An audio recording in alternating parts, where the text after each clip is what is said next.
The Yucatan Peninsula is unique in the world. Located within the tropical area of the planet, it is a site of extraordinary biodiversity. It measures almost 200,000 square kilometers, but there are parts of the peninsula that are under the sea, the continental platform. And if we take into account this part, the peninsula increases to 450,000 square kilometers. This is known as the Great Mayan Block. A peculiarity of the fantastic peninsula are the sinkholes, or as they call them in Yucatan, cenotes, sources of water that allow the establishment of humans in this place more than 10,000 years ago. They supplied water to the Mayan civilization, and even nowadays they are the main source of supply in the area. There are many types of sinkholes or cenotes. In some of them, the water is close to the ground and they resemble a tropical lake. In others, the water is several meters below the ground level. Some have been transformed into spas, which have had a strong environmental impact and with few mitigation measures, despite the fact that they are the main source of drinking water for towns and cities. Some are even located at the center of the population they originated. Fortunately, others are located in remote sites, almost virgin. There's probably more than 11,000 cenotes in the Yucatan Peninsula. They vary in size, but they all share similar geophysical characteristics. The cenotes are not lakes, wells, or springs. They are part of a unique water system in the world.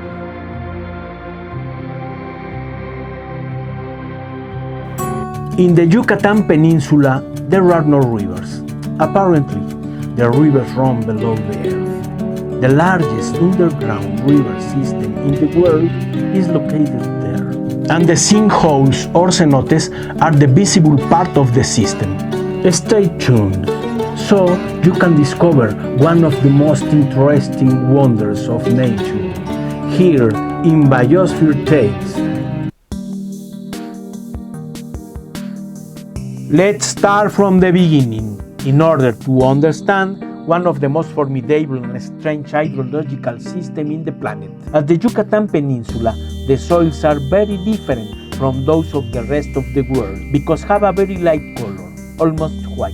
At the northern end of the peninsula, on the banks of the Rio Lagartos, there is a soil that gets flooded and with no vegetation. That clearly shows the type of peninsular soil. Although here the estuary has provided a certain amount of sand, the typical peninsular soil predominates. With this moist soil, the pink flamingos of the Caribbean make their nests. They resemble small volcanoes. When they dry, they harden. At the moment, the nests are empty behind this lunar landscape. This place will be reused in the next breeding season. This is the most important breeding site for the Phoenicopterus ruber species.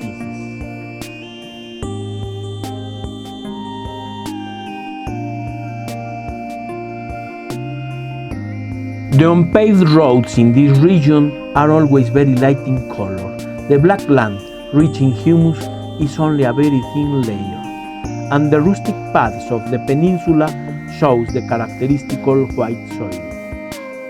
Farther from the coast, inland, in the village of Tizimín, the land remains white. It is used for the construction and to flatten roads. In Yucatan, it is called shashkab.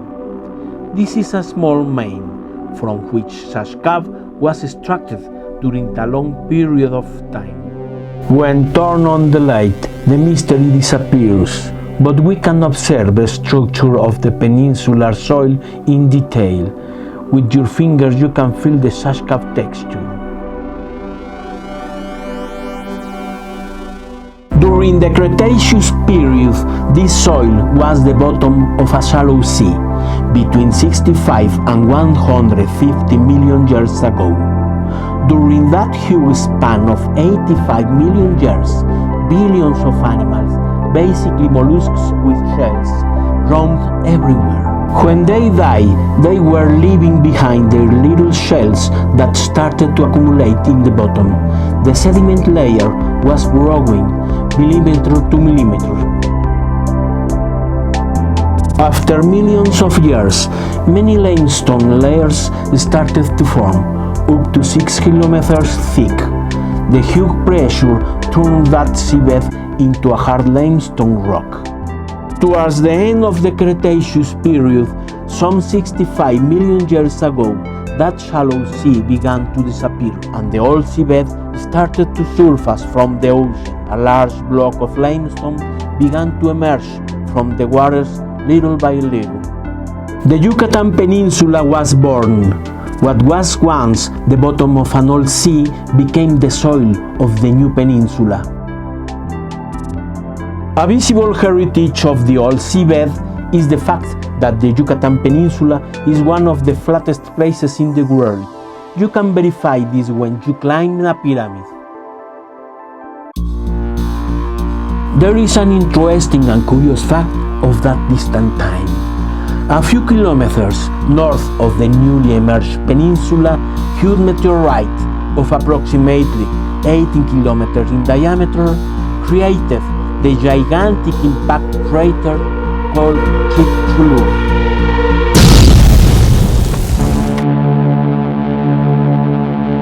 The impact explosion, which originated tsunamis and a dark cloud of debris, covered the sunlight for months, affected plants' growth, and there was a mass extinction of species, including the existence of dinosaurs, and life changed radically.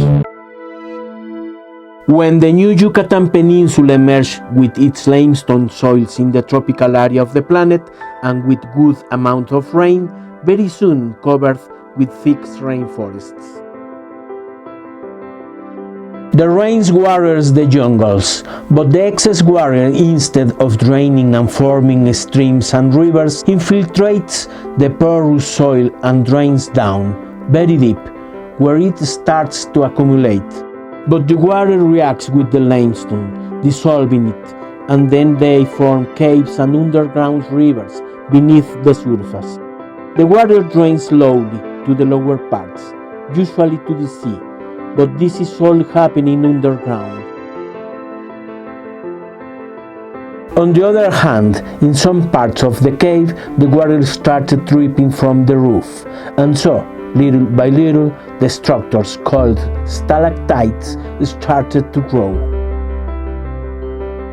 When the drop starts to hit the rocks at the bottom, another mineral deposit is formed, which also grows little by little. This structure is called stalagmite.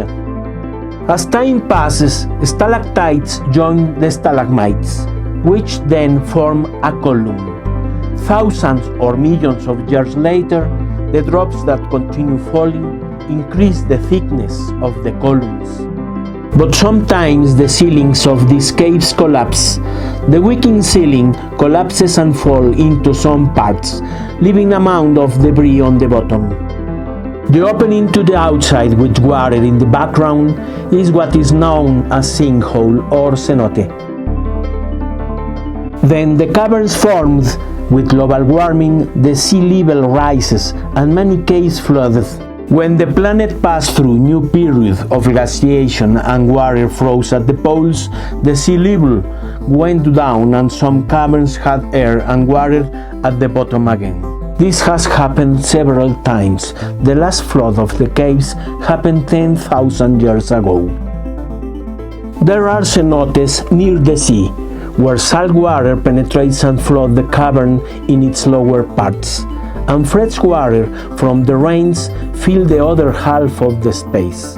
The seawater and fresh water do not mix. The fresh water stays on the top, and the salty, which is more dense, at the bottom. The dividing line of the waters is very clear, and it's called halocline.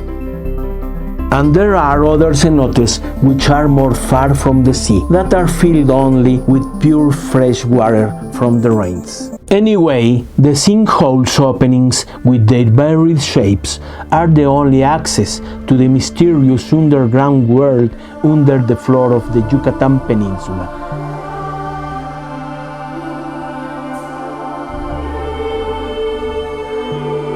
This cenote entrance may not look spectacular from the outside, but the wonders are under the water. The location that we will visit now connects with underground rivers, and where there is salt water at the bottom and fresh water at the top. The halocline is the dividing line of fresh water and salt water, something that is worth seeing. The sea is not far from this place, and the seawater infiltrates here, as always, below the earth. When you dive in a cenote, you can distinguish two different worlds, one with the sunlight and another with no direct light. There are even more places, further away from the entrance, that are completely dark. There are many tunnels and cracks that lead to very different worlds. Down here the sinkhole shows its true magnitude, whereas still in the lit area, where you can see the contrast of lights.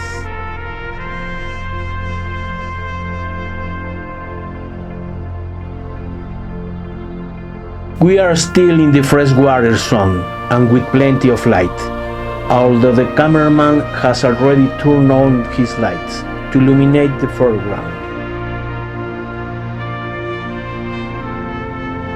Slowly we move further down towards darker areas. We discover a huge space that resembles a submerged cathedral. There are many tunnels and cracks in this submerged maze.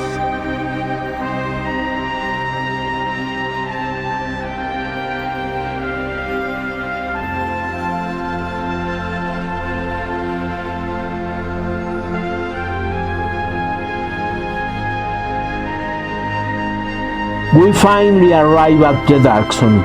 Only some flashes of light come here. This tunnel connects with another cenote and with other nearby underground rivers.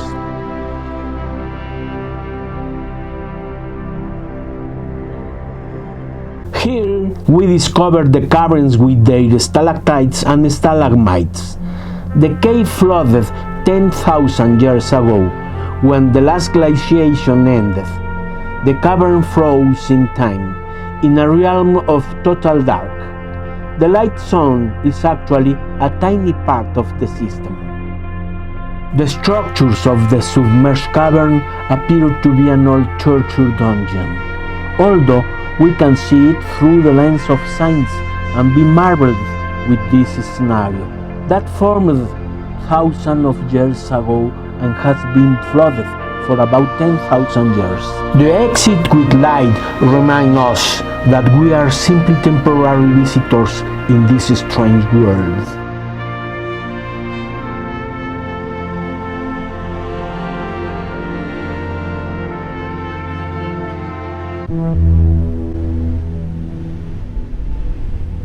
Coming to deeper waters, we suddenly find the halocline.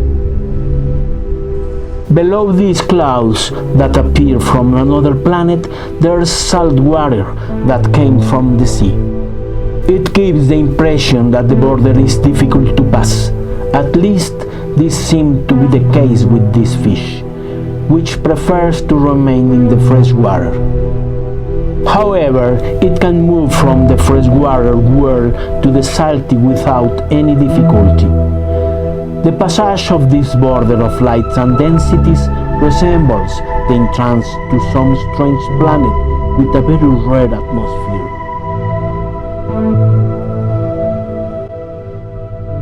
Less than an hour later, we have to go back.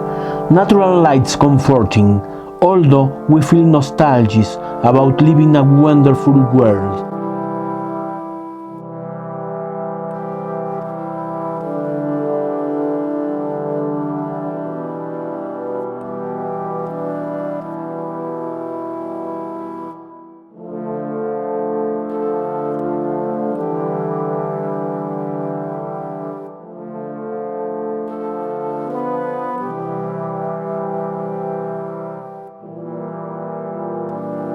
Several kilometers from the previous cenote and in the center of the peninsula, we will visit very different kind of sinkhole. Far from the sea and with the water many meters below the ground, it has an entrance so narrow that it seems to be a drainage.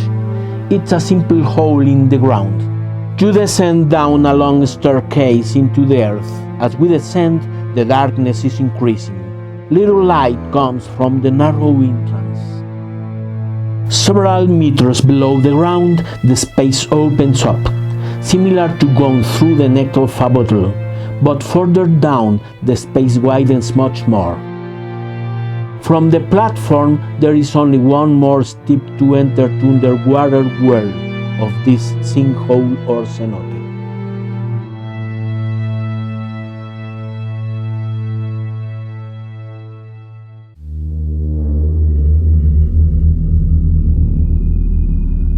Further down, this place widens more. It looks more like a pot than a bottle. On the roof, we see again the typical stalactites that formed thousands of years ago, before the water level rose up in this place.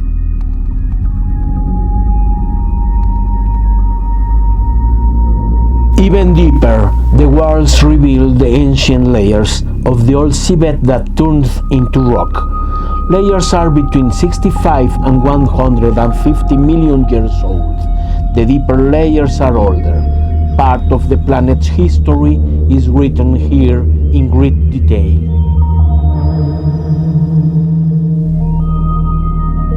But behold, this is the reason we come to this special cenote. These rocks show the remains of the mollusks of the sea that disappeared when the peninsula had not emerged from the ocean. Even though this little animal died at least 65 million years ago, it seems that they are alive or just died. This is a truly extraordinary paleontological record. Back at the cavern, it's like traveling in time. Sea snails are at least 65 million years old, but this cavern formed only 2 million years ago.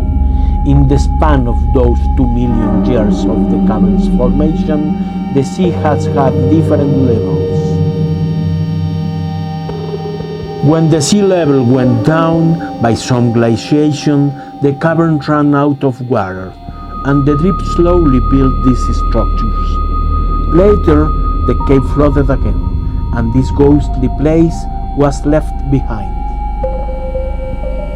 There were several rises and lowering sea level, repeated over thousands of years. The last glaciation was only 10,000 years ago. It seemed like it was yesterday in the immense spaces of time.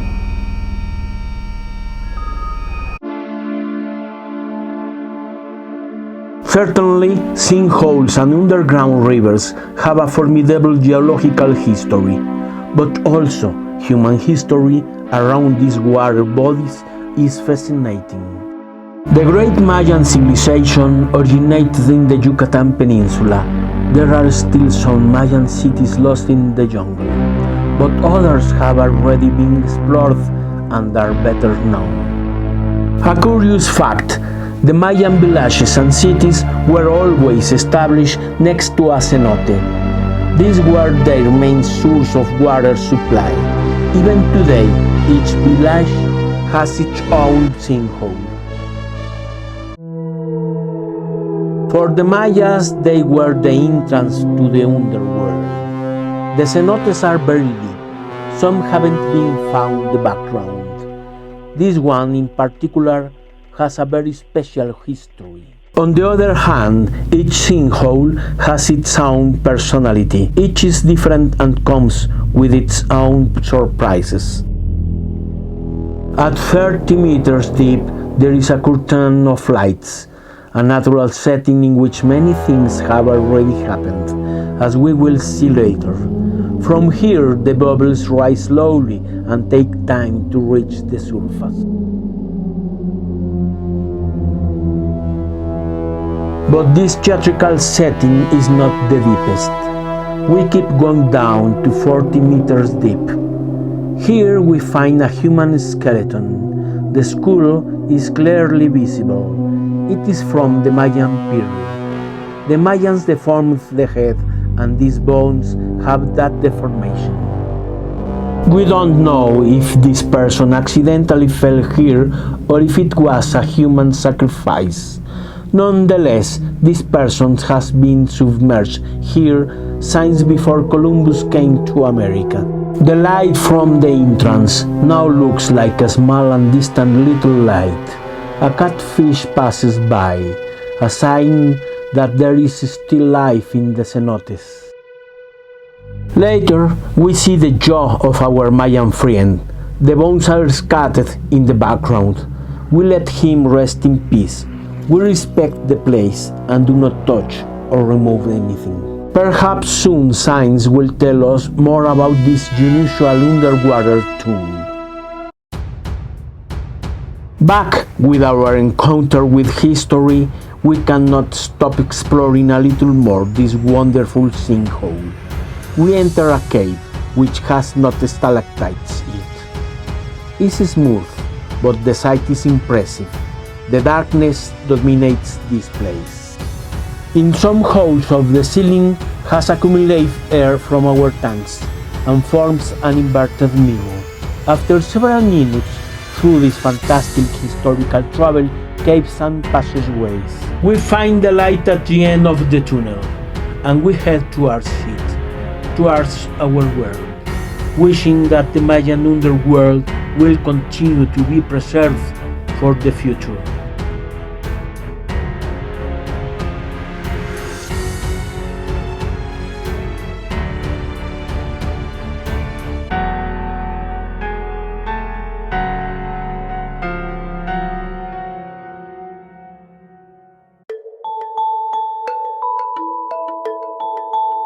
Cenotes are a fabulous record of geology and the life of extinct mollusks with shell and corals from old seas that disappear.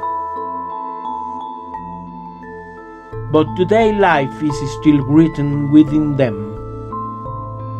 They are home to fish, amphibians and reptiles, some of them perfectly adapted to this water system unique in the world. These cyclid fish of the species Arctocentrus octofasciatus prowl very comfortable in the illuminated area of Sinkhole. Around them there are small guppy fish of the Poecilla genus. The Picotea turtles, Trochemis stricta, are also common inhabitants in cenotes. A layer of algae on their carapace and legs indicates that they prefer to live in the area of light. Also here the guppy fish of the genus Poecilla boldly surround the turtle. This is the Mayan mojarra, Cyclasoma synspilum. It wanders without difficulty between the areas of light and darkness. Perhaps the few illuminated area of the entire peninsula water system is the cause of not a lot of biodiversity or biomass in cenotes. Still, in some places it is easy to observe fauna, such as this tetrafish, Hastianaxa eneus. All these fish have relationships with sinkholes open to the light, but there are other species that have already adapted better to places of total darkness.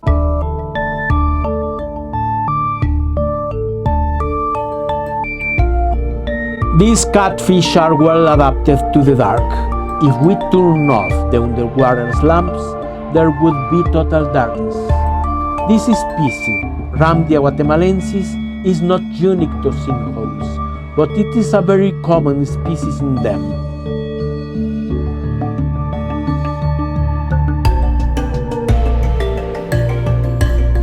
It seems that the Mayan gobio fish remains motionless, and only when we are very close it slowly runs away. Its scientific name, Gobiomorus dormitor, refers to its drowsy states. Dormitor in Latin means asleep. Most sinkhole fish roam the underground rivers and move from one cenote to another below the earth. Thus, the underground water system has been colonized by fish, crustaceans, and reptiles.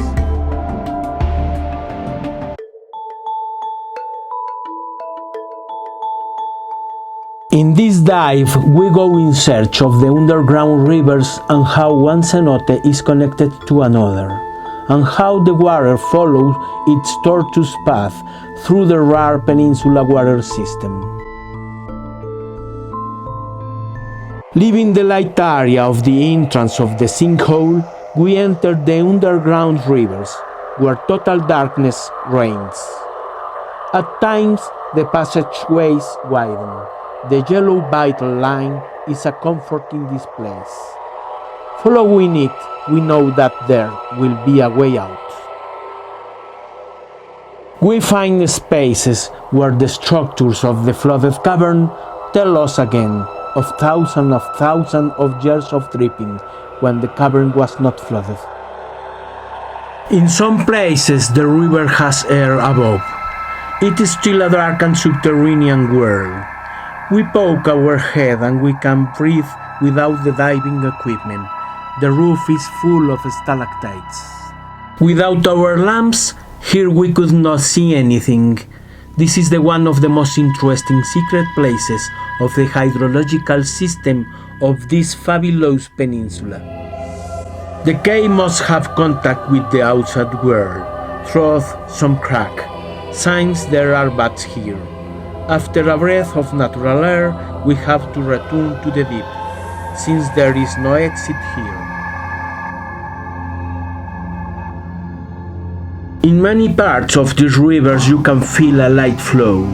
It's a water flowing slowly into the sea. But in this particular river there is no exit to the sea where a human can fit. However, the place has given us a clear idea of how this extraordinary underwater world works.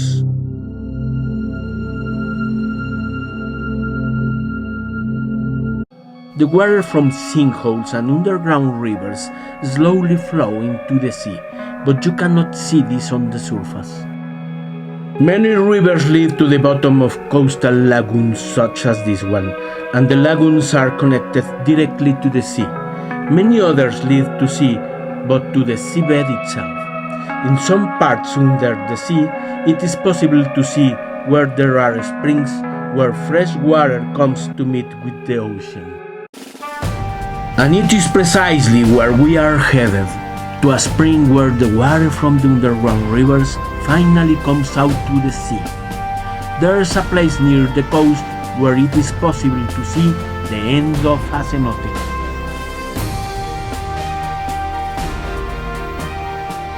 The bottom is not deep, about 5 meters deep. Down here there is a submarine garden of soft corals and reef fish. Suddenly we see a hole from where fresh water is coming out. As we pass through this opening, the density of fresh water contrasts as if it were murky water. But this is only the difference of density.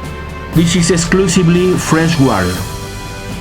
The hydrostatic pressure of the river that comes out here is strong, and therefore emanates fresh water, unlike similar rivers, but they push the salt water into the ground. We try to get into the spring, but it's impossible. We just feel a colder flow of water. Water flows through small cracks.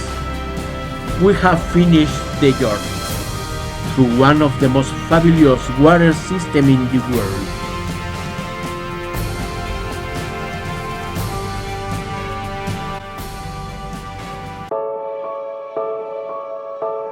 Today, the entire system of sinkholes and underground rivers face several threats. The first and most important is that this system is easy to contaminate by the residual water of cities and towns, as well for agrochemicals used in agricultural activities.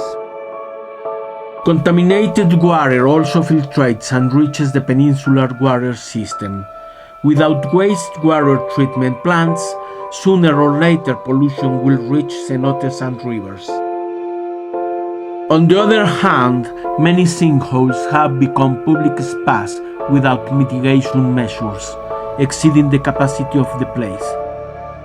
Not only the toilets close to the cenotes bring wastewaters, also sunscreens, bronzer lotions, and other products pollute the sinkholes. In many places, the cars are parked near cenotes or above the underground rivers. Physical damage to the ground is a problem, and if the cars spill oil there, it's another one. Finally, in many sinkholes, people can scuba dive, but some inexperienced divers have destroyed stalactites, hitting them with their tanks. Here are some tips from Biosphere Tales. Sewage treatment plants should be implemented in all cities of the Yucatan Peninsula and prevent contaminated water from infiltrating the land, polluting the entire water system. Regulate the sinkholes visits, not allowing people to park near them. Do not use bronzer or sunscreens when entering the water. Control the amount of visitors for each cenote used as a spa by a previous study. And here comes the best. Declare all sinkholes or cenotes as protected natural area, classifying them according to their public use in 3 categories that we suggest. Number 1. Cenotes for tourist use. We understand that some sinkholes fulfill a social and tourist purpose, so some of them will have this destinity, especially those already dedicated to it, but with new rules of mitigation and protection for the site. Number 2. Restricted visitation cenotes, those in which you could scuba dive, but with rules to protect divers, stalactites, stalagmites, and columns of cenotes and rivers. Do not touch or remove anything. 3. Protection cenotes, sinkholes in which only scientific research is allowed, ideal for cenotes in natural virgin areas. Logically, many of the actions identified will need to be implemented by local governments, but if we all propose and call for the conservation of cenotes and underground rivers, we'll be able to progress. Finally, the water of this hydrologic system is used by human beings for its own consumption in the Yucatan Peninsula. If you like this video, don't forget to subscribe. It can also support us through Patreon. Thank you for watching. Don't forget to subscribe. Thank you to all my wonderful Patreon supporters. I am Fernando Ceriña. And remember, this is the last chance for our planet. Its future is in our hands. See you soon.